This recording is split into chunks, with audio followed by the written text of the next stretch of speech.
Our speaker today is somebody who comes to us from out in the wilds, and so we know it's always bringing that natural world into our awareness, and we're very grateful for that. It's Reverend Joyce Zorger. Thank you. I have all the stuff I need, I think, here.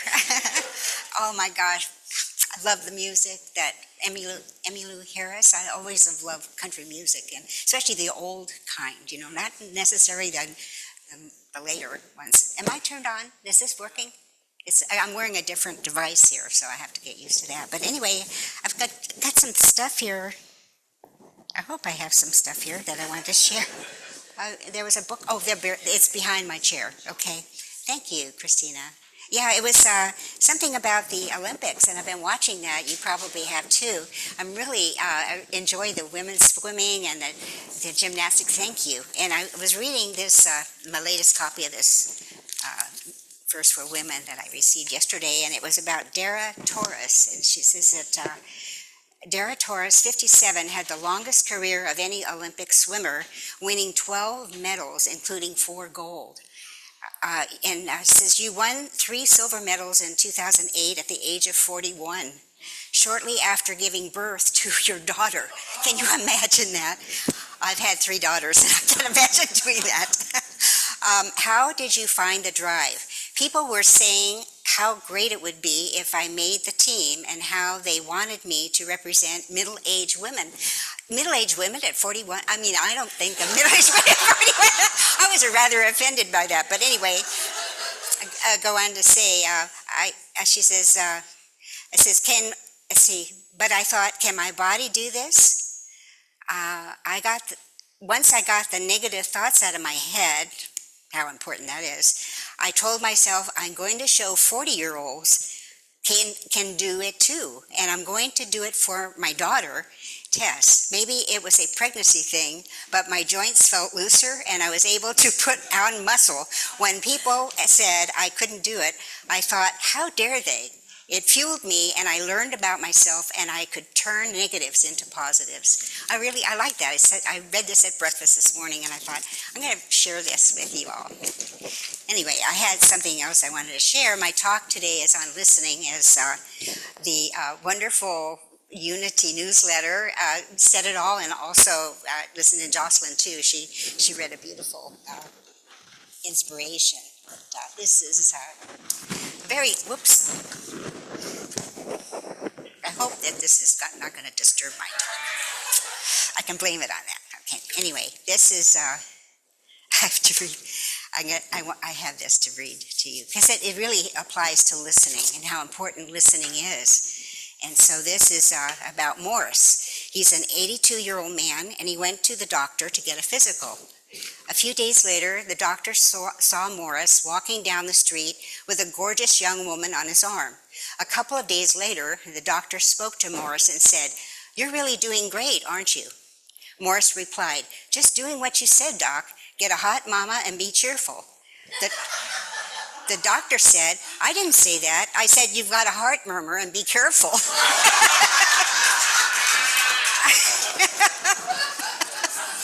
So be careful what you hear, right? Listening is important. Anyway,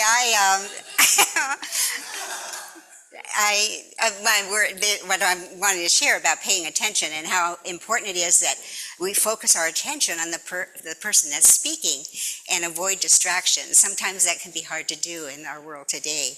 And number 2, we ask questions to show our interest. I like to do that when I'm talking with somebody and when I'm in conversation with somebody. If I don't quite understand what they're said, I like to ask questions and ask them to explain to me. So that is important, I think, to really understand what is being said, and it clarifies something, and you have a clear understanding, and then avoid interrupting, and that's really hard to do. Let the person speak without interrupting, and most people don't listen with the intent to understand, but with the intent to reply. Isn't that true? Not to understand, but to reply. And avoid interrupting may become more of a challenge if we are in conversation with someone who talks nonstop. You've heard of people that are motor mouth, and you can't get a word in edgewise, but you just have to sit back and just allow that person. I have a good friend that I've known since the 60s, and I need to call her, but I know when I call her, I have to just let her go on and talk, and just be a listener, and it helps her. She's been through a lot of challenges, especially lately. But anyway, we all go through ups and downs. I was talking to Christina before my talk this morning. I said, challenges, if we're still here, we either have more to teach or more to learn, and I think I mentioned that also to Maggie, Megan. Why do I always have an issue with your... Mamie. Thank you. I'm listening. Mamie. Okay. I'm sorry I didn't hear what you said. Did I need to know that? Maybe not. Oh, Mamie Eisenhower. I like that. To connect. I'll remember now. Okay, because that's my time frame.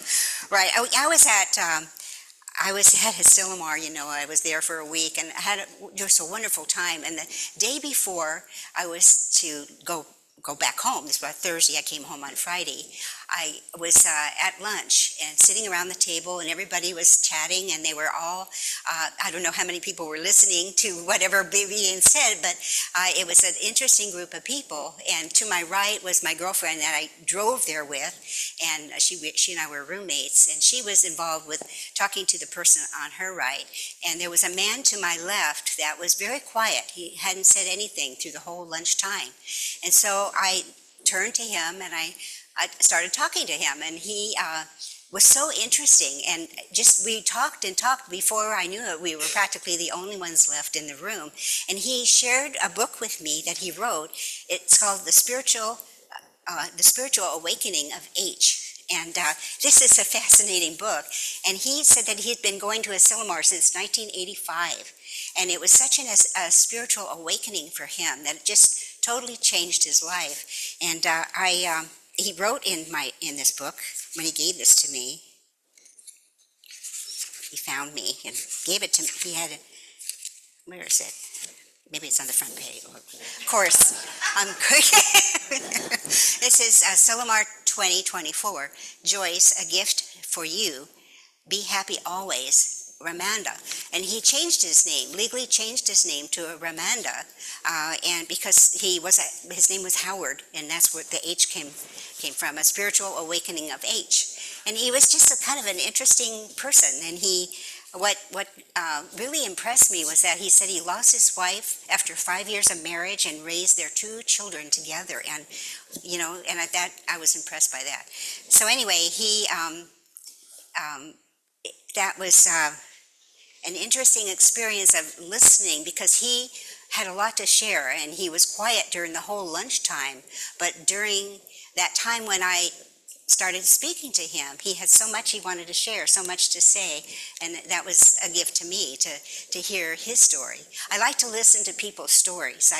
I probably have shared many times about John and I moving to Feather Ranch when we were in our beyond our midlife, right? I was 59, John was 62, and you were 3 years older than me. But people were saying, you're going to buy this big property and take care of this place. I mean, most people are downsizing at that age. And I thought, no, this is a childhood dream of mine.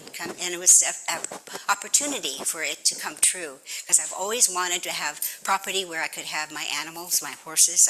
At that time, I was boarding them out, and this way I could keep them on my property. We ended up with well, let me share with you my story. The first year, we moved in 97, and in 98, my mother passed away in February 98. In May of 98, I was riding a horse that we had just gotten at the Cal Poly.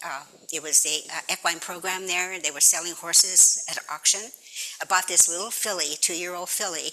she was supposed to be well trained. I was riding her, and she threw me, and I've never been thrown from a horse in all the years I've been riding. But my husband was getting another horse ready, and we were going to go riding together, and I was right outside the barn, and all of a sudden this horse started bucking, like a rodeo bucking, and had her head down, throwing, and I'm thinking, well, I lasted for 8 seconds. I thought that was good. But then all of a sudden, I thought, well, I'm going to turn her to the side, and that'll get her out of her buck. But what it did was she just fishtailed and threw me up, and I saw the sky, came down, landed on my back, heard my back crack, and I thought, this is like, so I have had my girlhood dream, my childhood dream come true, and then I won't, I have a broken back and can't ride. This is what thoughts went through my head. Well, it was a 911 call, took me into the hospital, paramedics came, took me there, and they x-rayed my back. They said it wasn't broken, but by golly, it was a lot of pain for many months afterwards. And I had, one of the things that I remember from that time, and I should probably forget, but when we got to the home, when John picked me up at the hospital and brought me home, and I had to go upstairs, and I couldn't make it, my back was so painful, so I went step by step up the stairs. John was out taking care of the horses. I was trying to get upstairs to go to bed, and that's the last I saw. I didn't see John much over the next 3 or 4 days. I kept saying, I could have starved to death. You never came in to see if I was hungry. He never did. He didn't. And he said he would look in at me and I would be sleeping. So he just figured he didn't want to disturb me. So that was my first year at Feather Ranch. And it was not, and my first time at a Silmar traveling up from Arroyo Grande was in '98. I went there, and I remember it was really cold, and I was not, my back was still bothering me. But by golly, I moved through that time, and I, had to have, I was in a wheelchair, on crutches, I had all kinds of things that I experienced, and I understand the things to move through and not get caught up in and stay in that place of just knowing that I could do it. I did start going to a chiropractor. Went to him 12 times, didn't do much for me. Went to an acupuncturist, and within 2 times, I felt amazing relief. So that, to me, was my story of recovery. And you keep trying things, what works. Anyway, I'm totally off my talk, but you listened to my story, and thank you for listening to my story. I really enjoyed that. We all enjoy telling our story, and it's important to honor the person. We show respect and honor when we listen to someone, and that is such a gift to be able to give to people. And even those that are, if they're lonely and they need to share, they need to talk, and encourage them to talk so that they don't feel so alone, because the talking is the sharing is so important. I guess I can turn my page to see what else I have to say here. Anyway, and another thing he wrote, this Ramanda wrote in his book, he said, "The science of mind taught me how to pray. I prayed for Christ consciousness and joyous synchronicity, and my life changed forever." And, anyway, that to me made an impression on me, because for me, I've studied science of mind for many, many years, probably since 60s and 70s, way beyond. And I'm always learning something new, and I am always knowing how beautifully synchronicity and how it syncs together with unity, and our New Thought believes in unity. I appreciate being here and just moving through this time in my middle age, right? In my middle age. This is wiggly. Why is that wiggly? Is it supposed to be that way? It's distracting. I get distracted very easily. I don't listen to myself very well. Okay. Let me get a drink of water here. Okay, this is what I wrote. A friend, I have a girlfriend that lived. I try to find younger friends because my older friends. I think when we had our spiritual spa on Friday night, Jan Morgan talked about how she had lunch with a good friend of hers, and she started feeling the loss of other friends. When we get to be, and I'm 86, she's 90. When we get to be our age, our middle age, we have these people in our lives that are no longer present. But I think that I believe that when we think about them, and I have photographs and things that help remind me, have so many wonderful people that have gone before me, and I just look forward to meeting them again, perhaps in another lifetime. So that keeps me in a positive way. But this girlfriend of mine, she's only 55. She's just a kid, and keep new friends. Have new friends, but keep the old. One is silver and the other is gold. I love that expression. But she's so much younger, and I think of me at 55. But it's so much fun. We come over.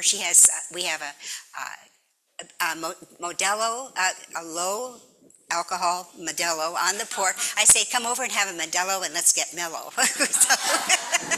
And that I thought they should put that on the advertise. I could get paid for that. That's a good Modelo and have a Modelo and be mellow.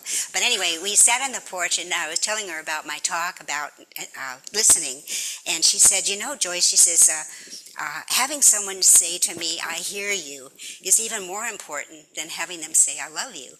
To have someone say, I hear you, to really feel your emotion, what you have in your mind, and what you want to share with that person. I think that is important for us to know, to our loved ones. I hear you when they're talking, especially about something that's very emotionally disturbing for them. I hear you. As I move through the aging process, it's become harder for me to follow someone that speaks too quickly. I'm speaking pretty quickly. Are you all hearing me? Are you understanding what I'm saying? Yeah, you hear me. Because, sometimes the teenagers, the younger generation, I sometimes will have to say, slow down a little bit. And I went to my primary care doctor the other day, and she's a young chick, probably I'm guessing in her 30s, and she was talking so quickly, and she had a mask on. And these are things that were important to me. I had to know what she was telling me about myself and about results of some tests that I've had taken. And I asked her if she would please repeat what she said. So if someone's talking and you don't understand, ask them to repeat, because that shows that you're listening and you really want to know what it is that they're sharing with you. Just like Mamie Eisenhower back here, I will always remember your name now. And these are mnemonic devices that we need to know to help us to remember too. And hang on to those, that helps. Anyway, my doctor, she's really cute. She's like, what's that, Seinfeld, and who's the guy that comes rushing in the room? Kramer. She's like Kramer. She doesn't like to be late for an appointment, and all of a sudden I'm sitting there waiting. I had my blood pressure taken, and she comes in the room like a bullet, like Kramer, and she's just a little bitty. She's a Chinese lady, just a little bitty thing. Probably, like I said, probably in her 30s, but she's so cute. I get such a kick out of her, and she gives me such a long visit. I was there for my doctor's appointment for an hour, and I'm thinking that's unusual. You've had doctors say 10 minutes, 15 minutes, they're out of there. I said to my friend, I was so impressed that she gave me so much time. I said, either she likes me or I have a lot of serious things wrong with me. So that was my thought. So anyway, I'm still here. Where am I now? Okay, I shared that with you. I don't know about you, but I'm having fun doing this talk with you. You guys are so sweet. You're just my family. I love you all. And so I've lost my place now. Okay, well, I wanted to say that listening includes hearing and is also so much more. It's the attention given to what is being said and not being said. And listen with the heart, no words. And that's what we talked about. And of course, I absolutely love, when I speak on the first of the month, I always get information from the theme. For the theme for this month of August is listening. So I get the advantage of receiving this wonderful newsletter, which I know you've all read by now because I ask you each month if you've read it, The Power of Listening. And it's a really powerful newsletter. And something I read somewhere. It says definition of listening is making meaning from sound. Making meaning from sound.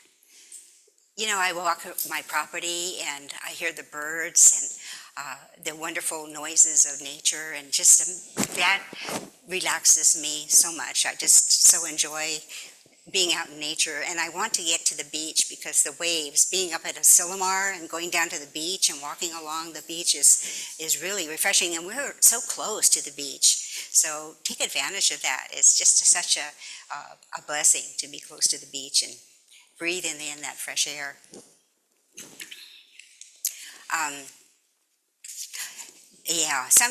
There are times when, like I said, if I'm speaking with someone and I have to interrupt if I'm not sure what they're saying, you want to understand what is being said so that you can participate in the give and take of the conversation. When people have the masks on, it's really hard for me to comprehend what they're saying sometimes, because I realize more and more as I get older, I must be more of a lip reader, and it helps me to discern what is being said. So during the pandemic, it was really hard for a lot of people to communicate and to really feel included. That's why Zoom was so popular too, because then we could see people directly without having their masks on.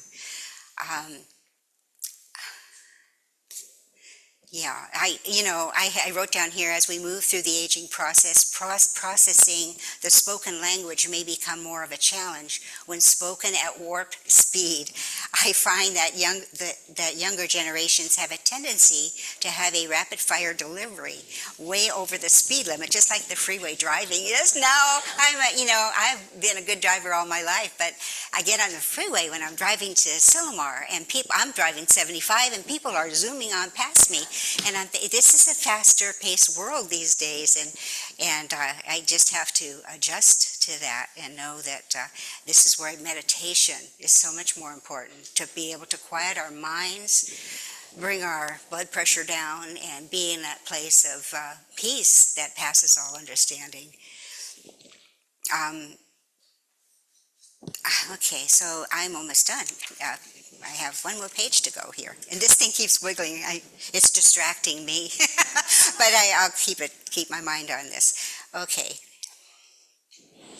I wrote down here, being caring and compassionate allows others to feel that the listening space we offer is safe, a place where healing can take place. True listening invites authenticity and everyone involved, and no masks, no pretenses. Authenticity and everyone involved.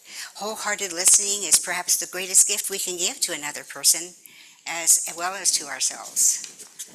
We must find that mental and emotional space to clear our minds, and that is so important. I get so caught up in things that have to be done around my property with my animals there and their care, and the property that needs care, and the people that are in my life. I really feel it's so important to keep in touch with my friends. I may not hear them for a while, and I like my friend that I've known since the 60s, and I know that when I call her, she'll just go on and talk, and I won't be able to say much to her, but it'll give her an opportunity to share her life, and she'll feel, it'll be comforting to her to know that I'm listening with my heart with her. So that's why allowing myself just to be in the quiet, to be in the silence. I love that expression, in the silence. In the silence, to me, is when we go into that place of meditation and shut out the distractions and just be. And that's when we hear that still small voice of spirit that speaks to us. And it's there when we quiet our minds and listen. There's an energy around us that is always imparting information. That energy is always there, and we have to be in the right frame of mind in order to absorb it, to feel that energy. I feel the energy when I'm in this room. When I talk to you, I'm not a comedian, but I love having you respond to my things that I say. I didn't know I was that funny. I really thought that. But I'm enjoying this, and maybe I should go on YouTube and have my own. I'm being silly now, but I can do that, right? I can do that. So to paraphrase our August Unity newsletter, if you haven't read it, please do read it. If anything I didn't cover, it's covered in the Unity newsletter in understanding and listening for understanding. And the power of listening is the title of the talk in the newsletter. So listening I like this. This is what was in the newsletter. Listening is a divine act that connects us to the universal consciousness. It's a divine act that connects us. It helps break down the illusion of separateness, fostering interconnectedness and unity. It's beautifully said. Do you write this? Do you write these things, Brian? You can say yes. I don't know where you get it, but it's really nice to have. It's a secret. He's not telling. Okay, we'll talk later. Okay. Okay, so we're going to take, you need to take a deep breath. Let us take the next few moments and go within. So this is in closing. So just make yourself comfortable. Sometimes if you uncross your legs and don't have any of that hindrance, tighten up. I like to take things off my lap. When I just go within. And take a couple of nice deep cleansing breaths and be here now, here, H-E-A-R, here now. I offer these words in closing. Let us honor the practice of listening. As we cultivate this practice, we become conduits of peace and understanding, echoes of the divine intention that flows through all living things. I'm going to read that one more time. I offer these words in closing. Let us honor the practice of listening. As we cultivate this practice, we become conduits of peace and understanding, echoes of the divine intention that flows through all living things. In June 14th in 2015, I wrote, as I move into the silence, I relax and let go. I allow myself to just be, and in the allowing, in the being, I am. In the allowing and in the being, I am. Know with me this, God is, I am, and all is well. God is, I am, and all is well.